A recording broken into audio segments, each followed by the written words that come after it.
E o ministro Alexandre de Moraes acaba de liberar Jair Bolsonaro para receber atendimentos médicos no hospital para fazer exames. Mas você vai ver agora, o médico que atendeu Jair Bolsonaro acabou de dar uma entrevista agora e ele vai falar sobre o real estado de saúde de Bolsonaro, que preste atenção, pessoal.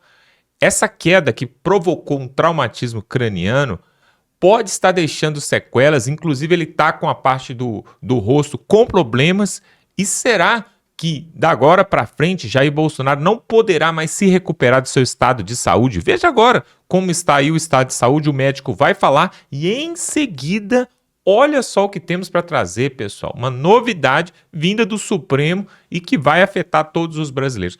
Confira essa matéria aí, dá um like neste vídeo, se inscreve aqui no canal, para que nós possamos chegar a mais pessoas. Olha o que está acontecendo com Bolsonaro e ninguém faz nada. Preste atenção e voltamos em seguida. Boa noite, meu nome é Brasil Caiado, eu sou cardiologista clínico responsável por acompanhar o presidente Jair Bolsonaro.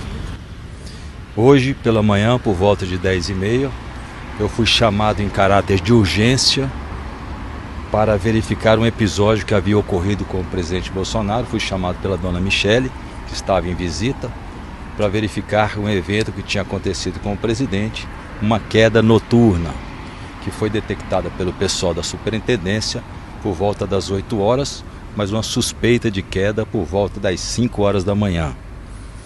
O presidente já tinha sido avaliado pelo médico perito aqui da superintendência, que num primeiro momento suspeitou numa avaliação clínica de um traumatismo craniano, uma lesão no dedo e uma suspeita de uma crise convulsiva. Após a minha avaliação clínica, e nesses casos como um todo, qualquer tipo de traumatismo craniano, faz-se necessária uma avaliação complementar. E foi o que eu fiz. Imediatamente emiti um pedido de ressonância magnética, tomografia do crânio e também, para excluir o diagnóstico de qualquer quadro elétrico no cérebro, um eletroencefalograma. A partir do encaminhamento que nós demos, nós, pelo protocolo oficial aqui da superintendência, nós aguardamos a liberação pelos órgãos competentes. Mas não sei exatamente por que motivo, nós ficamos aguardando, o hospital já estava de prontidão, nós todos, a equipe também de plantão aqui, nós ficamos aguardando esse período. Num determinado momento foi interpretado que não seria de urgência e nós ficamos até agora, parece-me que ia ser reavaliado e nós aguardamos até agora. E pelo tardar da hora, nós optamos por, fiz uma última avaliação no presidente agora, ele estava um pouco apático, uma leve queda na pálpebra esquerda, com a pressão já estava normalizado e um pouco mais com sinal de tontura, sem dor. O próximo passo nosso é aguardar a liberação da realização dos exames e imediatamente nos deslocarmos para o hospital, que já está de prontidão para recebê-lo a qualquer momento. Doutor, é o que nós temos para agora. Ele já se alimentou?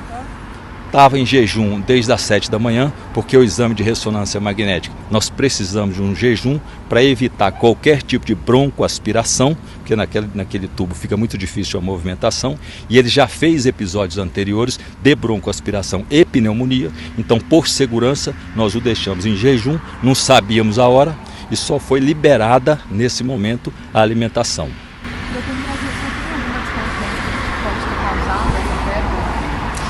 Quando nós temos um sintoma ou um sinal que nós chamamos inespecífico, que são muitas doenças podem ser causadoras do mesmo problema. Então, a princípio, não. O que nós vamos verificar mesmo, a etiologia do problema, é só a partir dos exames. E com os exames na mão, tomar a conduta. Então, nesse momento, a gente fica um pouco inseguro, porque é mais uma noite, mas é o que é nossa limitação. Pedir. Sem os exames fica muito difícil. Qual é a linha? Primeiro, a etiologia, qual é a origem do problema, e a partir do diagnóstico é que vem o tratamento. Então a gente está parado nesse momento esperando a complementação diagnóstica. Doutor, por gentileza, nós estamos ao vivo, eu vou pedir para o senhor repetir a informação a respeito de quais são as últimas atualizações, se o senhor pôde ter contato com ele agora na parte da noite. Eu tive várias vezes, pela preocupação, porque nós não sabíamos como que o quadro ia desdobrar durante o dia, qual era a evolução, porque trauma craniano a gente realmente não sabe, a grande maioria, ou quase a totalidade das vezes, fica assim em observação, pelo menos nas primeiras 24 horas. Eu fui reavaliá-lo várias vezes durante o dia, eu percebi foi muito isso que eu falei, uma apatia, uma tontura dele, um aparecimento um pouco de uma vermelhidão, parece-me que ele bateu a testa aqui de manhã, eu não tinha percebido porque não tinha se manifestado pelo rubor, e estamos um pouco apreensivos, mas limitados. Doutor Brasil, havendo uma decisão favorável agora à noite, o ideal para o senhor é já levar ele para o hospital de madrugada? A partir do momento que for liberado, a qualquer momento, imediatamente nós vamos levar para o hospital. O hospital já está de sobreaviso, eu também, a família para dar todo o apoio. Agora nós estamos dependendo dessa liberação sim. Qualquer momento, não é problema. A hora que liberar, nós vamos levá-lo. Informação sobre Bolsonaro e decisão de Alexandre de Moraes na voz de Wellington Barros. Pois é, Pitoli, o ministro Alexandre de Moraes autorizou hoje que o ex-presidente Jair Bolsonaro seja levado para um hospital para a realização de exames médicos. A defesa do ex-presidente apresentou ontem, detalhou os exames que serão realizados por Bolsonaro e pediu urgência para a realização desses procedimentos. A Polícia Federal também já havia ontem apresentado um relatório médico que descrevia as condições de saúde avaliada pela equipe médica da Polícia Federal. As informações foram prestadas após despacho do ministro, que pediu mais informações à defesa e laudo médico da Polícia Federal. Moraes, portanto, autorizou que o ex-presidente faça 3 exames: tomografia computadorizada do crânio, ressonância magnética do crânio e também eletroencefalograma, pelo menos isso que aparece na decisão que quem acompanha pelo YouTube vê em tela, do despacho do ministro Alexandre de Moraes, divulgado agora há pouco. Portanto, Bolsonaro será liberado para a realização de exames médicos. Olha, ok. Agora, o ministro determinar qual exame ele pode fazer. Bom, pedir limite da razão para o Alexandre de Moraes é loucura, né? Entendo eu, ingenuidade, nem sei como classificar. Não tem como pedir sensatez para quem não conhece, né? Para quem não sabe o que é sensatez. Não tem como pedir. Agora, Olavo, determina o que? Faça 3 exames. Mas como assim? Veja, numa situação como a do presidente Bolsonaro, primeiro vai para o hospital e depois vê, depois vai entender o que vai fazer, se é eletrocefalograma, se é não sei o que, se é ressonância, tomografia. Nós temos um cidadão com 70 anos que passou recentemente por 3 cirurgias, além de todas as que já fez, as comorbidades adquiridas em função da facada que tomou, manda para o hospital e depois a gente vê. Agora, já que cabe mais pedidos aqui, já que é um pediu ouviu, né, Moraes? Ministro, já cumpriu, já fez, ele já passou o Natal na situação que passou no hospital, o ano novo passou no hospital, já são do dia 22 de novembro até aqui, já são 45 dias de prisão, não é isso? 45 dias de prisão, 45 dias de prisão. Ministro, tá bom já brincou de vou prender, eu mando, tá vendo, Bolsonaro, teu filho me ferrou lá dos Estados Unidos, meteu uma magnítica nas minhas costas, não tenho mais a possibilidade de ver o Mickey, agora vou te ferrar aqui, tá vendo, Eduardo, tô ferrando o seu pai. Ministro, já brincamos disso, já deu tudo certo para o senhor. Olha, ele passou o Natal e o Ano Novo no hospital, passando por cirurgia. Certamente o senhor não desejaria isso para ninguém da sua família. Ele passou, né, dessa forma. Agora, devolvê-lo à prisão nessa condição. Ministro, se cabe um pedido aqui de um réis mortal, ele tem que ir para casa. Ele tem que ir para uma prisão, por mais injusta que seja, domiciliar humanitária, assim como Augusto Heleno agora vive nessa condição. Olavo, agora o ministro determinar, ele pode fazer 3 exames. Eu, doutor Alexandre de Moraes, médico CRM número tal. Porra, que isso?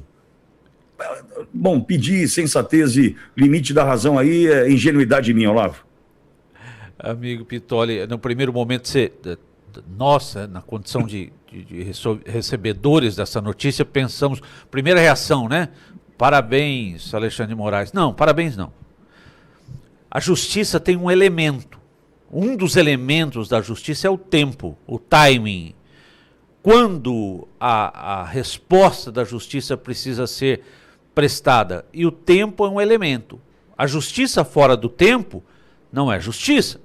E o exame os exames, objetivamente, aqueles enumerados pelo médico, deve ter se formado em Harvard, em medicina, extemporal. Extemporal. Os danos oriundos de uma queda, de um dano cerebral, isso já pode ter acontecido. Os exames já podem, os danos já podem ter se instalados. O exame fica tardio e talvez inútil. Esperamos de coração que não.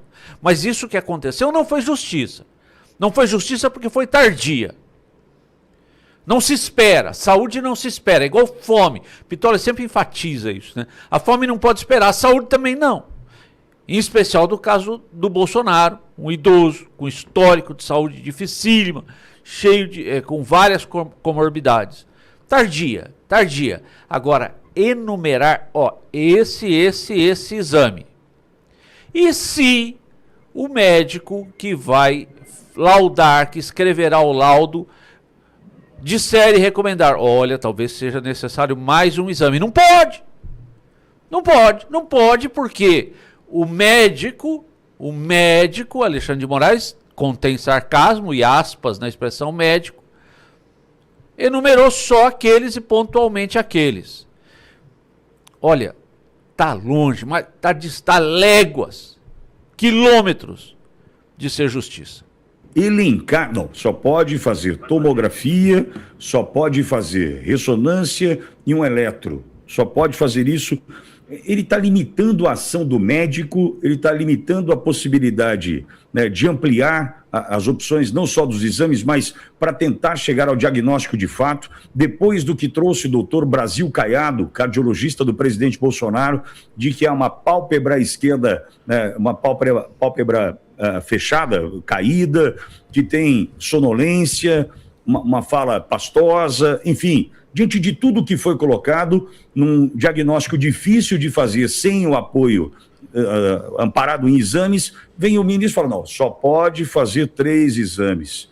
Olha que ponto nós chegamos, Silvio. Vitório, olha só, longe de mim ter algum conhecimento médico, tá? Não tenho nenhum, zero. Sou um zero à esquerda e eu sempre ouço a palavra dos médicos. A primeira coisa que eu faço é procurar um serviço sempre que necessário para mim e para os meus, para ouvir um especialista. Cada um no seu quadrado. Cada um responde por aquilo que estudou, se preparou uma vida e está apto para atender pessoas. A profissão médico é justamente um desses ofícios que requer esse tipo de conhecimento. O ministro Alexandre de Moraes não é médico. Ele está elencando 3 exames, salvo engano, são exames de imagem. Talvez esses exames necessitem de uso de contraste, tomografia, ressonância e por aí vai.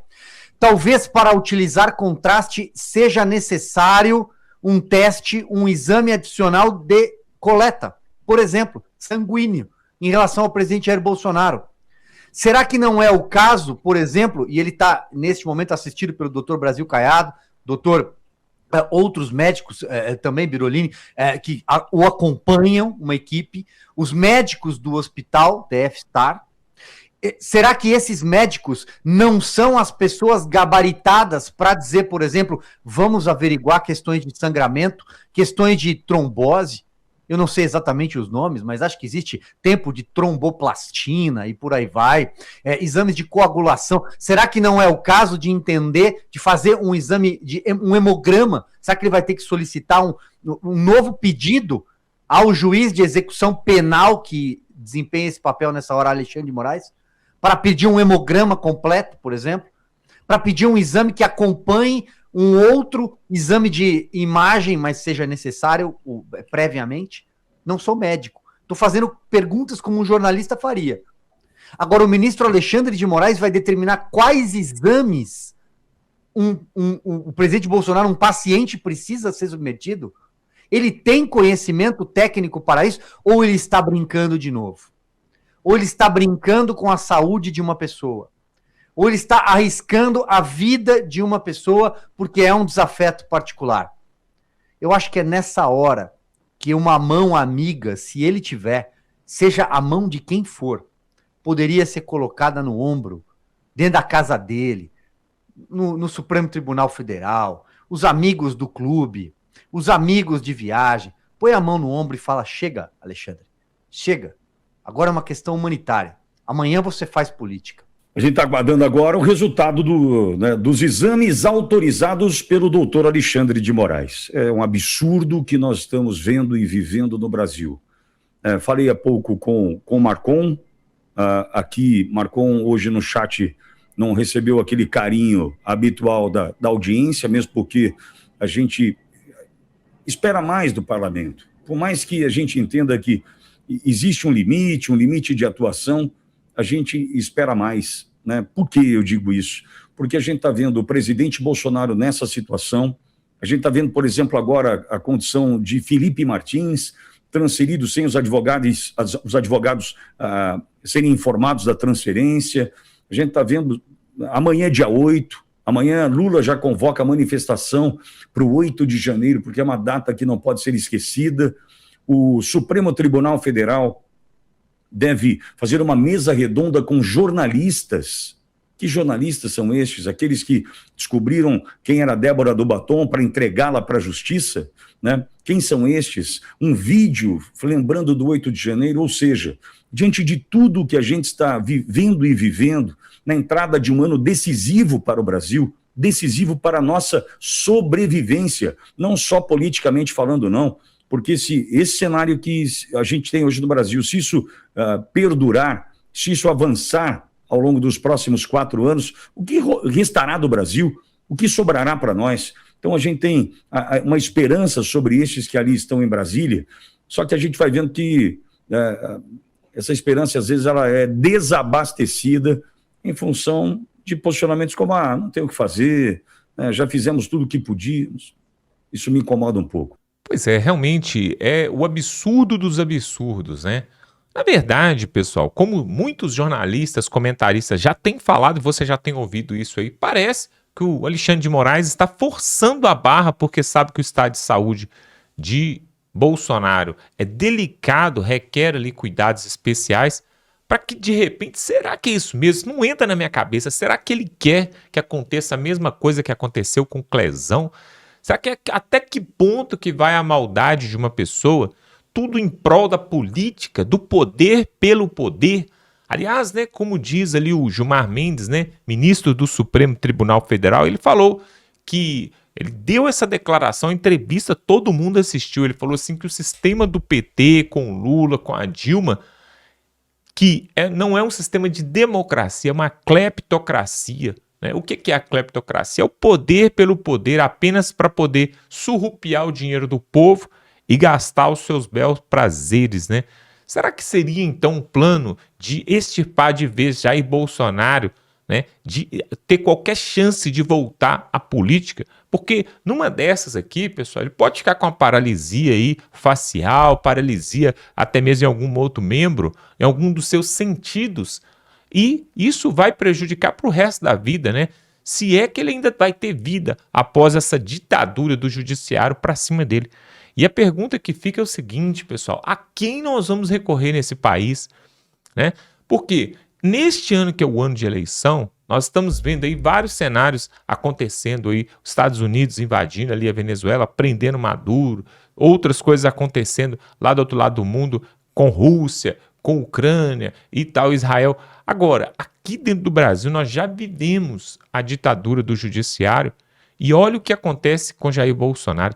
Temos exemplos em outros países aqui da América, onde os concorrentes, os inimigos políticos daqueles ditadores que estavam no poder foram primeiro deixados inelegíveis, depois foram presos e alguns deles acabaram até morrendo.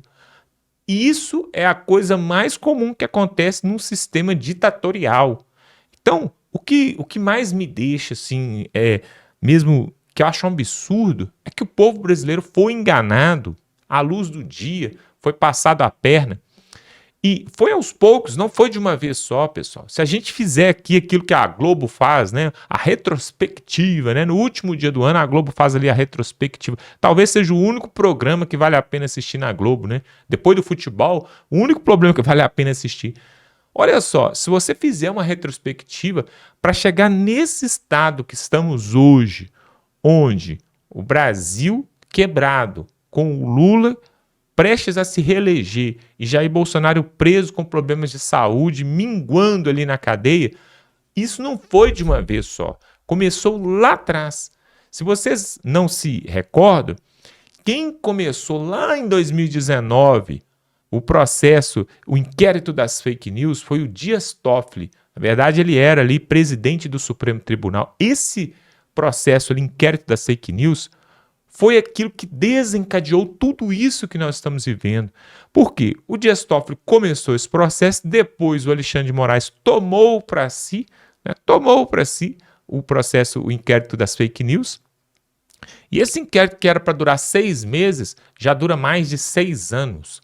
E aí, depois começou a perseguição para cima da direita, daqueles que são deputados, senadores e até apoiadores do presidente Jair Bolsonaro. Isso vem acontecendo em 2019, 2020, 2021. Quando chegou as eleições, teve aquele cenário, todo aquele teatro todo ali que nós vimos, e aí o Lula toma posse e aí começa a perseguição para valer. Depois, passaporte, a primeira coisa, passaporte foi tomado de Jair Bolsonaro, depois uma tornozeleira em seu pé, depois vai ter que cumprir prisão domiciliar. Isso tudo foram fatos assim, com espaço de 1, 2, 3 meses. E depois, finalmente, então, vem o processo ali, 27 anos de condenação, e aí, agora, ele está preso ali já há mais de um mês, né? Já tem praticamente 2 meses ali. Olha só, pessoal, as coisas acontecem assim, é um processo, não é de uma vez. E por que eles fizeram assim e não fizeram tudo de uma vez? Porque senão o povo brasileiro já estaria ocupando as ruas, já estaria se manifestando, fazendo greve geral, greve dos caminhoneiros, greve dos Correios, da Petrobras, já estaria uma greve geral. Então, um sistema sorrateiro e que vai cozinhando ali a banho-maria e vai fazendo essas coisas. Só que eu vou te falar uma coisa, isso não aconteceu só no processo de prisão de Jair Bolsonaro, não. Isso vem acontecendo com o povo brasileiro há décadas. Aquilo que o Lula falou lá na década de 90, década de 80, que tem um vídeo dele aí na internet, Lula falando assim lá na CUT, né, numa das suas reuniões ali no ABC Paulista, nem era Foro de São Paulo ainda, me parece, ele falando que para implantarmos o sistema socialista, comunismo no Brasil, não vai ser da noite para o dia, vai levar 30 anos, 20, 30 anos. Ele falou isso na década, me parece que foi no início da década de 90. E aí, pessoal, ele já tinha essa consciência e foram arquitetando. Você acha que hoje nós temos aí 9 juízes aí que são da esquerda, né, no Supremo Tribunal Federal? Isso foi assim, ó, da noite para o dia? Não, isso foi arquitetado, mandato após mandato, com muita paciência. Na verdade, pessoal, o jogo político, o jogo de dominação mundial que os grandes líderes mundiais fazem, ele é um jogo de paciência, é um jogo jogado um dia após o outro. É por isso que hoje nós temos o PT com 4 mandatos, na verdade são 5 mandatos do PT, né? Porque teve 3 do Lula e 2 da Dilma. Eles conseguiram ficar há 2 décadas praticamente no poder porque houve uma paciência de fazer dia após dia. E isso é uma coisa que a direita deveria abrir os olhos e também procurar fazer da mesma forma. Agora, se hoje nós estamos com a inflação do jeito que está, o desemprego, segurança pública, o dólar quase batendo R$6, o preço dos alimentos cada dia mais caro. Você vê, hoje em dia você vai comprar ali 1 litro de azeite, né? Um azeite de oliva, custa R$40. Um azeite de oliva mesmo, extra virgem. Tô falando aquele de embalagem de plástico, que é transparente, aquele ali é mais óleo, né? Óleo de soja do que qualquer outra coisa. Não, tô falando um azeite mesmo, R$40. Então, pessoal, essas coisas vão acontecendo aos poucos e nós não vamos percebendo. É igual quando diz que para matar um sapo, você coloca ele na água quente e vai cozinhando ali, ele morre, sabe por quê? Porque ele não consegue, a pele dele, a pele não consegue identificar que a água está ficando quente, está ficando quente. Quando ele vê, ele já morreu. É isso exatamente que acontece com o povo brasileiro e por isso que nós temos hoje essa situação aí, ó. O Bolsonaro tem que pedir favor para o juiz para poder receber atendimento médico, para fazer uma tomografia, fazer um exame. Olha o estado que nós chegamos e o que me deixa mais assim de queixo caído é que o povo brasileiro não faz nada. Mas por que o povo brasileiro não faz nada, não age, não reage, não vai às ruas e não se manifesta? Sabe por quê? Porque não existe uma liderança forte da direita hoje para convocar o povo. Porque os deputados, senadores, os líderes aí da direita estão acuados, estão comidos, porque eles sabem que se eles colocarem uma voz ali de comando, vão ser perseguidos pelo sistema cleptocrático que domina esse país. É isso que acontece. Por isso que nós não temos o movimento Brasil nas ruas, né? O movimento Fora Dilma que teve lá atrás, o movimento Direta Já que teve há muitos anos atrás. Se você tem aí mais de 40 anos, você se lembra disso, o movimento Direta Já. E todos esses movimentos, ele teve um cabeça, ele teve um tutor, ele teve alguém que estava na frente. Hoje nós não temos ninguém. Nicolas Ferreira não pode colocar sua cara, o Cleitinho também não, né? O Magno Malta muito menos, né? Quem mais? Um desembargador, Sebastião Coelho, corre o risco de ser preso. Os filhos de Bolsonaro estão acuados. Flávio Bolsonaro também não pode falar nada. O outro filho dele, o Eduardo Bolsonaro, está lá para os Estados Unidos. Então a direita está sem representante oficial mesmo que toma a frente, que vai às ruas. Assim como aconteceu na Venezuela, nós tivemos ali... Por que o Nicolás Maduro caiu? Sabe por que ele caiu? Não foi simplesmente porque os Estados Unidos, o Trump mandou ali as tropas ir lá e pegar ele. Antes disso, houve uma mega manifestação da população que foi regida e comandada por Maria Corina, aquela valente ali que esteve à frente ali do povo, e tem vários vídeos antes das eleições da Venezuela. Ela à frente, comandando, chamando o povo. Quando ela estava já correndo risco de vida, ela teve até que fugir da Venezuela. Mas antes ela fez um movimento forte. Então, pessoal, hoje nós temos essa situação aí, onde possivelmente Flávio Bolsonaro não tem chance contra Lula, pessoal. O Lula tem a máquina na mão, tem o sistema, tem as mídias, tem a grande mídia, tem tudo nas mãos. Você acha mesmo que o Flávio Bolsonaro vai conseguir bater de frente com o Lula? Não vai. Lula tem um judiciário, tem tudo.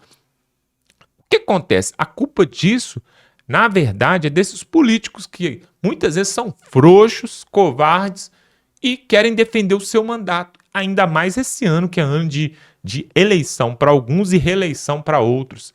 Você acha que algum político desses aí da direita, eu tô falando os da direita, né, vai colocar o seu na reta ali para poder levantar um povo e fazer uma mega manifestação nas ruas, todo domingo, igual aconteceu na época do impeachment da Dilma? Isso não vai acontecer, por quê? Na verdade, eles estão olhando mais o lado deles, pessoal, mais o lado deles.